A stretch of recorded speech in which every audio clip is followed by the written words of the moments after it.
Hi, welcome to the Reading Revolution. I'm your host, Josh Gregory. We've got a great episode for you this week. We're talking fundraising with Read-A-Thon and a great collaboration that we're ready to announce with Inchy Bookworm vending machines and bookvending.com. My guest is Stephanie Davern from Read-A-Thon. The Reading Revolution starts now. Are you ready to embark on an adventure through the world of words? Join us on the Reading Revolution and let's explore the exciting world of literacy together. Stephanie, thanks for joining us here on the Reading Revolution. We really appreciate your time. Thank you for having me. I'm looking forward to our conversation today. So let's start right at the start. Tell us about Read-A-Thon. When did Read-A-Thon get started? Yeah, so Read-A-Thon, well, our company, Read-A-Thon, started about 10 years ago. I mean, I remember when I was young, long time ago, right? And we would bring home our papers to start a Read-A-Thon.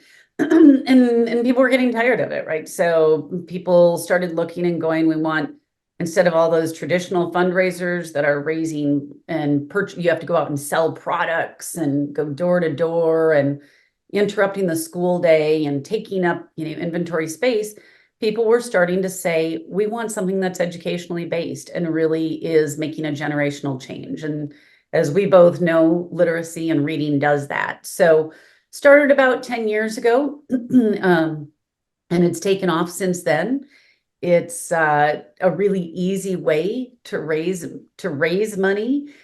You don't have to have a whole slew of volunteers. You don't have to take time out of your day. It's really just fostering those habits that we all are wanting to create constantly in our in our children. I think that's a great and huge proponent for Read-A-Thon is the fact that it's turnkey and it helps people raise funds in an easy way. Yeah, and I think, as you kind of say, we're dating ourselves. I remember carrying around gift wrap. I think I still have some left from when I sold it to my parents, and they've since donated it to me. But yeah, I think the ease of it is really important. And I think COVID sort of taught us all that we could have successful fundraisers and do it in a much simpler way and make an even larger impact than we probably would have thought we ever could have. Having been both in kind of the fundraising world for the past 20 years and being a parent myself and having been on a PTA, there was nothing worse than, getting cookie dough, which again, I probably also still have some of that sitting in my freezer, but getting the cookie dough or having the kids sell that. And then as a PTA parent, you were frantically trying to find places to store it when parents wouldn't come to pick it up or families wouldn't. And you had to have 5 or 10 volunteers and you were counting money and you had contracts that you were locked into. And we really wanted to simplify it and be really, really good at one thing. And that is around literacy. So hearing people and saying people were looking for something that was easy, like we were just talking about, easy, something that didn't cost them anything, right? Like how many different fundraisers are you having to put money out up front for what you think you'll make? And that can be a burden on a school. And then volunteers are just becoming more and more valuable, I say, every single day. And we want to make sure that volunteers are used to be used towards those things that really benefit the students in the school if they can directly be impacting them during the day versus helping a school raise money so that they can pay for somebody to help somebody during the day. And I also like in the fact that this is attractive to educators is it's not just the end goal of raising the money. There's a ton of value in promoting that literacy. I mean, these kids are reading to raise money. So it's a two-prong effort that is a win-win for everyone. Oh, absolutely. I mean, I always think of when you think of reading and a habit forms after, is it 20, 21 days? They say like 3 weeks. And so if you start forming that habit and you're doing it in something that's fun for kids and engaging, it's that win-win. And then there's also kind of that additional benefit of you're getting families to read together because it isn't just about a student sitting down and reading for X number of minutes. If a student can't read, a parent can read to them.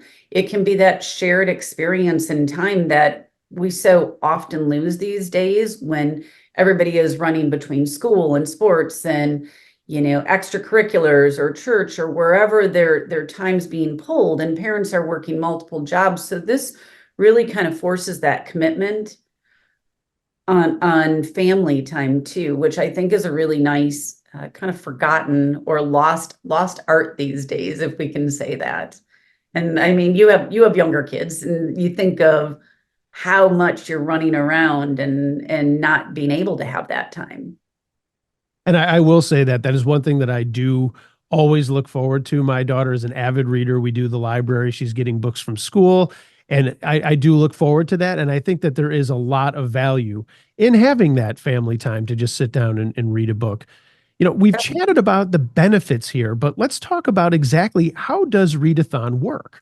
Yeah, so it's really simple. A school would go to readathon.com, and they would sign up. So they click sign up or start for free, enter a little bit of information about their school. We actually ask them for their teacher names, emails, and class counts, because we print everything for them and send them out. Everything collated and separated by classroom, everything they need to run their event and their fundraiser. Students take those flyers and reminder sheets home. Families activate their accounts, and it's as easy as that. They start reading. People are starting to donate because they can share that out through email, text, and social media. So again, friends and supporters from all over the world can donate. Student is tracking and logging their reading. They can even do it in the classroom if a teacher would like to log classroom reading minutes. And then the school at the end reaps the benefits of the dollars and the additional reading time.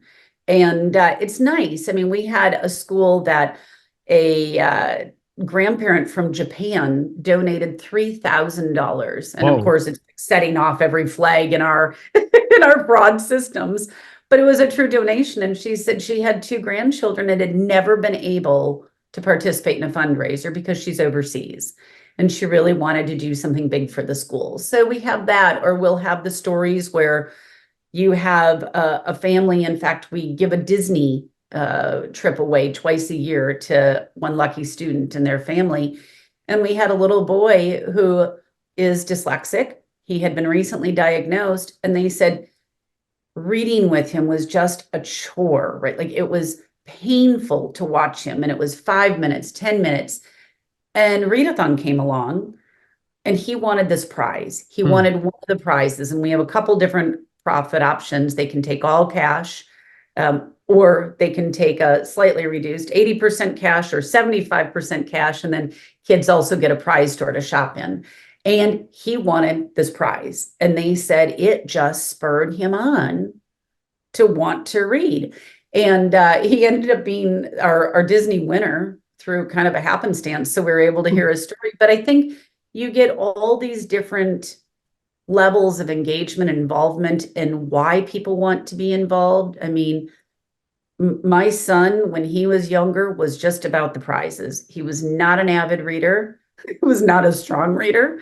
It was a snippet out of the Guinness Book of World Records. And my daughter was just read because she just had a passion and a love for it. So she just needed somebody to say, we're supporting the school. And that was it. So I think we really try to find that fit in our profit models and making it that ease and simplistic kind of fundraiser in order to fit everybody's needs. It's funny you mentioned that. When I was in elementary school in sixth grade, we had a Newbery book club.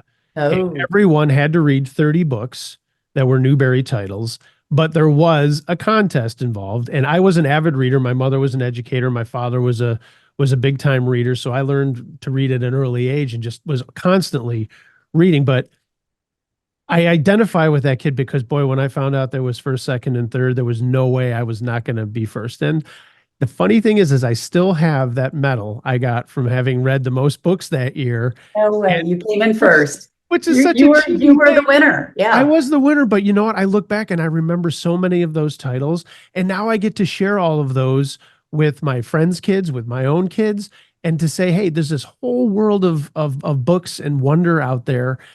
So I think there was probably a benefit, even though I really wanted to just be first. But Well, and anyway, I exactly. I digress. mean, it is a lot about or a lot of times about the contest and the winning. But mean, you can have contests in so many different ways. It can be an individual, like you're talking about with the Newberry books when you were younger. It can be classroom or grade level, or you can have a whole school, like let's reach a goal together. And this is what we're doing. And I think, as we started talking to you all and with the Inchy Bookworm vending machines, it was to us just a really nice, easy fit on why we'd want to partner together. Which I'm probably doing a spoiler alert a little bit on that one. But it was, reading is something that it's a habit that forms, but we really wanted to foster that throughout the year and have this very holistic approach to reading and building literacy in our schools, which are struggling in so many different ways these days. So I'm going to circle back, but I really want to capitalize on what you just mentioned because it's a huge part of this podcast. By the time it airs, this would have already been mentioned, but let's talk about this great new collaboration and partnership that bookvending.com and Inchy Bookworm machines have with Read-A-Thon. Yes, yes. So we are very excited. You can go to either of our websites now and find out more.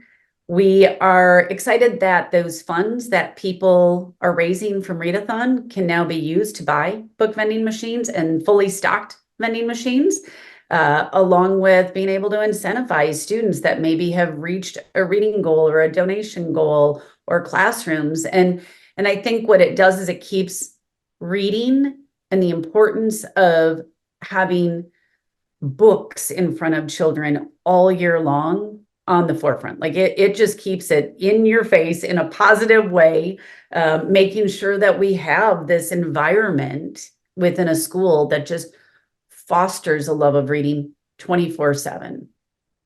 And it does. It's a natural fit. Read-A-Thon, book vending machine, books, all of that is in place. How did you hear about Inchy the first time that it popped into your radar? I had been at a school that was talking about it. They had been one of our contest winners for a different type of a contest. And they just said that they had worked really hard for a couple years to get enough fundraising dollars prior to Read-A-Thon. That they had worked really hard for a couple years, and they've been raising funds to buy a book vending machine.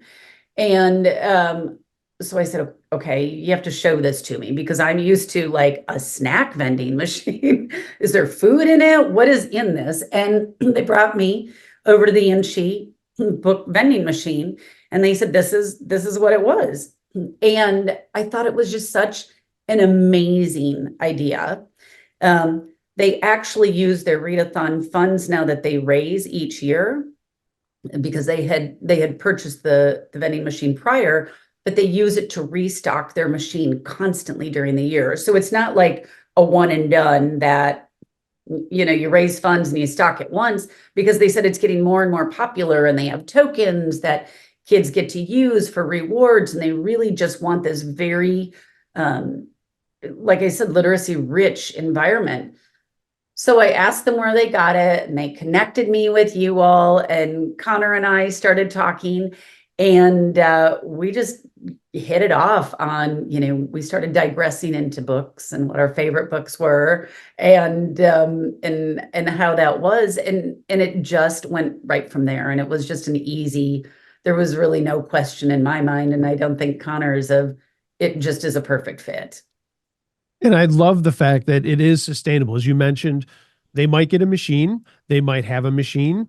There's ways that they can use these funds to keep the machines going. So, I know when I was in band and in scouts and all those things, it was, oh, here it comes. It's cookie time, as you mentioned. It's popcorn time, whatever that may be.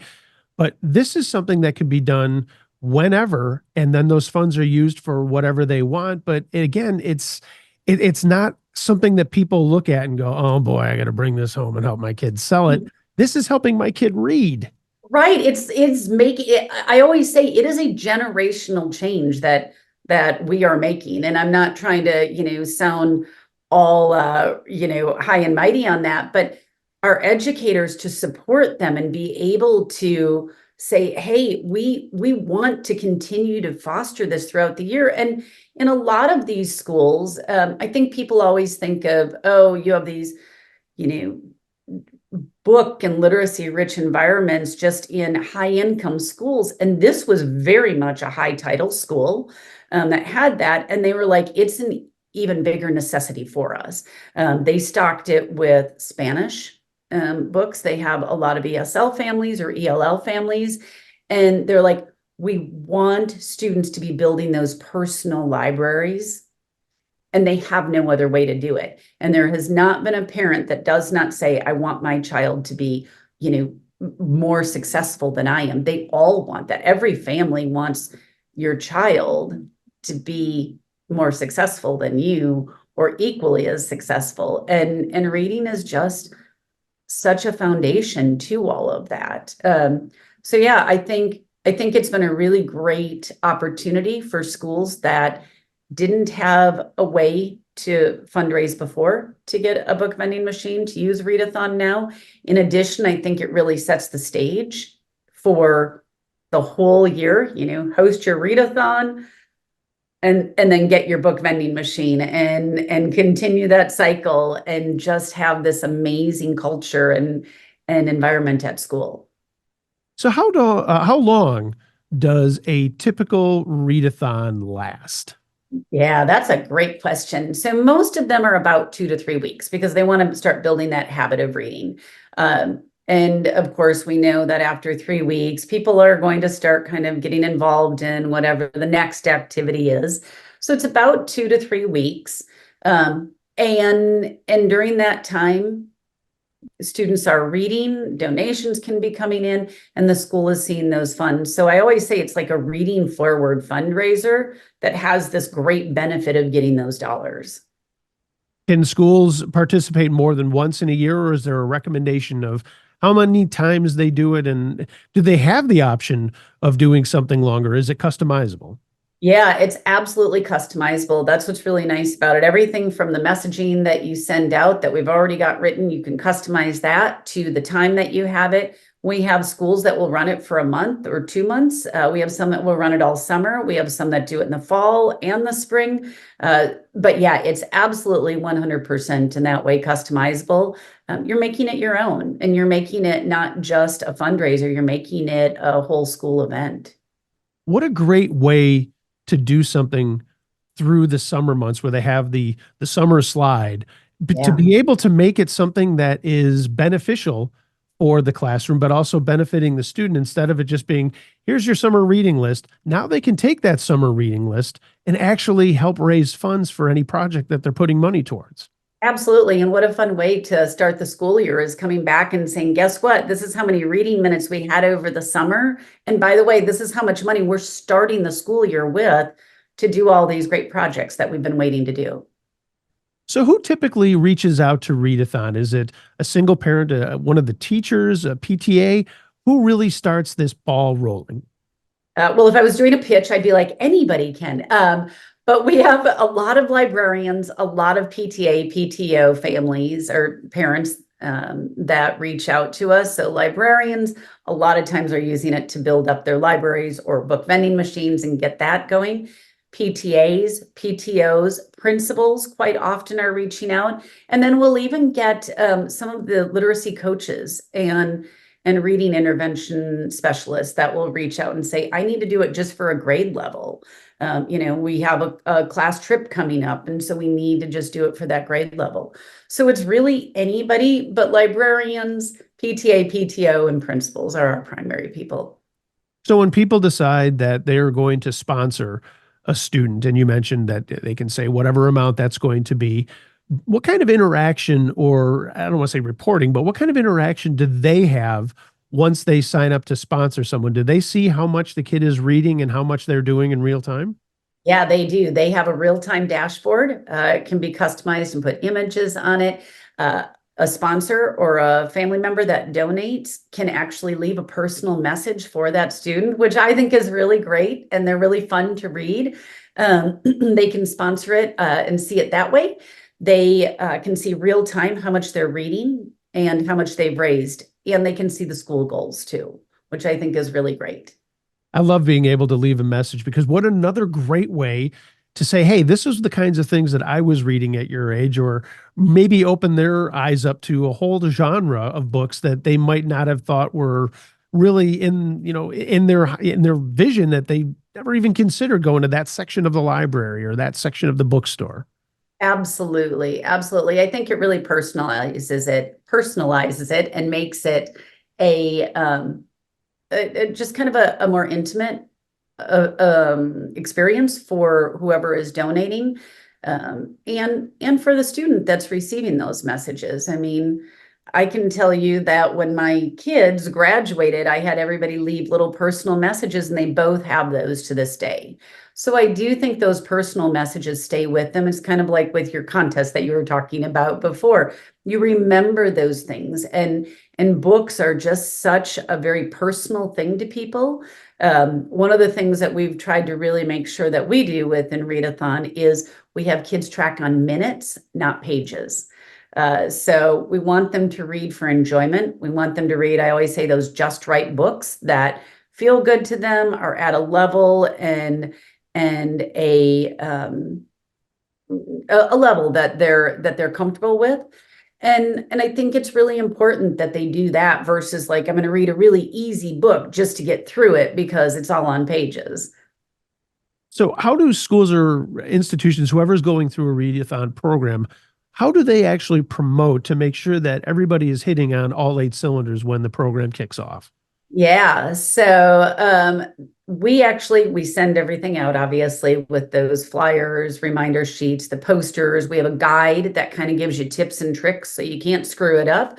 Um, and then we have all of the messages written with reminders each day for a school, an admin of a readathon. So they get a text or an email saying, hey, don't forget to copy and paste this message into your system.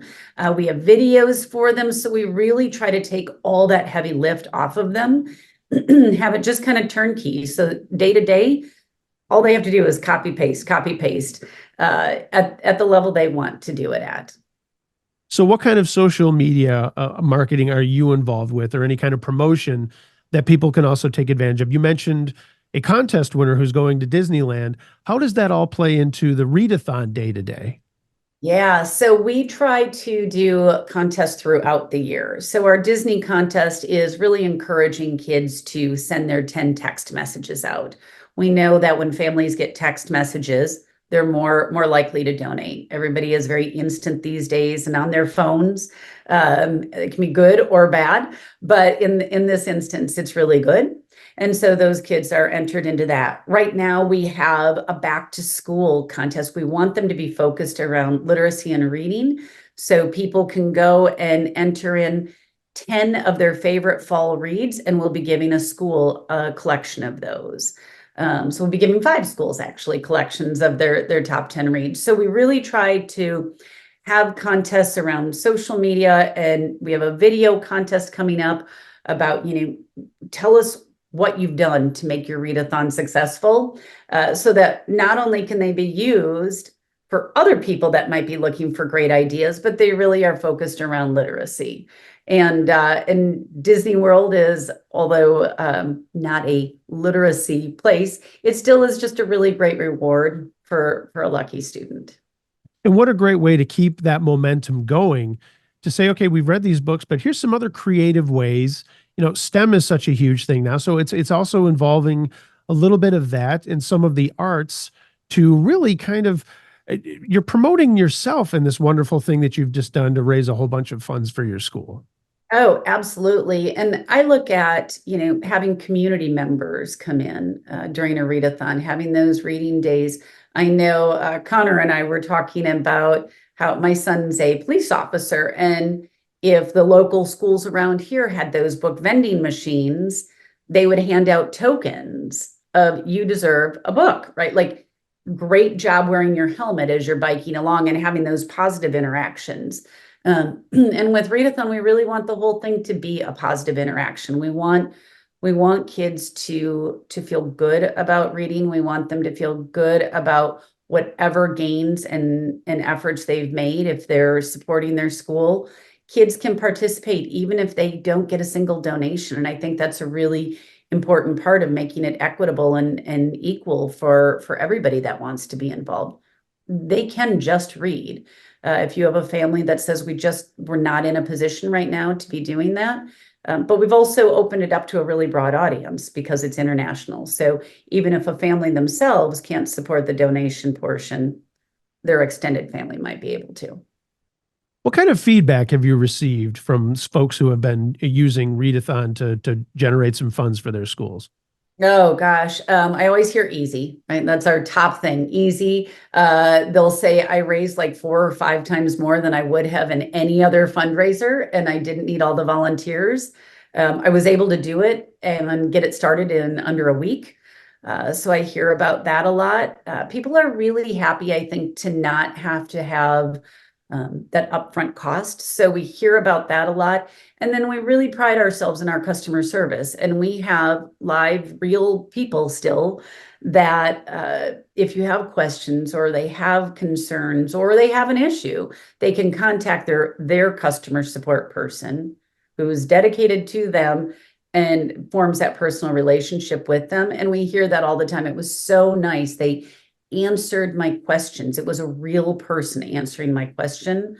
And then I think the other big thing that we always get is schools are really excited because parents and students are finally excited. They'll say parents love us because we're promoting something good, and students love us because it's something fun, and it's making reading fun.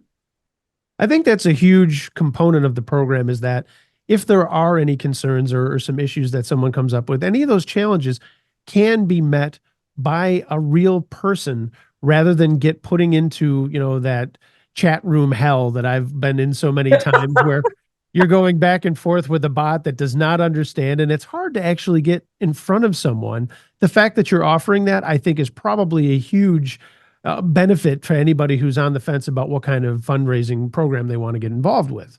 Yeah, and I think we try to make it really flexible for everybody. So if somebody prefers to email, they can email. If they prefer to call and want to sit and chat, they can contact and talk to somebody live. And if they want to text, they can also text us now too, their person directly. So it's a really nice way to try to keep everybody in their communication style on the, as a priority on how they want to communicate. Well, we're very excited to be partnering with you on this. And I think, again, as you mentioned, it's a no-brainer. It goes hand in hand. For more information, where do people go to get involved with Read-A-Thon and get things started in their school? Yes, so they can go to readathon.com to get started directly. They can go, I believe, right to your website, globalvending.com, and get information that way also if they are directly wanting to raise funds for a book vending machine, so that we know we can all keep in contact with each other. And it takes just 5 minutes to sign up. And where can we find you on the social media channels where people seem to spend a whole lot of their day? Yes, so we have our YouTube channel, our Facebook channel, Instagram, we're across the board, LinkedIn, X, all of that. And our tag is at my Read-A-Thon, MyReadathon. So at my Read-A-Thon is our tag is our handle on everything. Awesome. Stephanie, we can't thank you enough for spending time on the Reading Revolution. We're looking forward to a wonderful partnership and just watching this one grow. And hey, I know we'll be in touch, but all the best and all the successes, not only on your own, but together. We're really appreciative of your time. Well, we are excited to partner with you all too. And it was great talking to you today. So thank you. Thank you. Thanks so much again. For more information about the Reading Revolution, please visit bookvending.com. If you would like to contact us or would like to suggest a guest, drop us a line at readingrevolutionpod@gmail.com. The Reading Revolution is hosted by Josh Gregory, with technical direction from Thomas Crane and David Gagan. The podcast is produced by Jake Blumberg and Connor Russo. The executive producer is Jay Blumberg. Thanks again for watching and listening. We'll see you here again on the Reading Revolution, where literacy matters.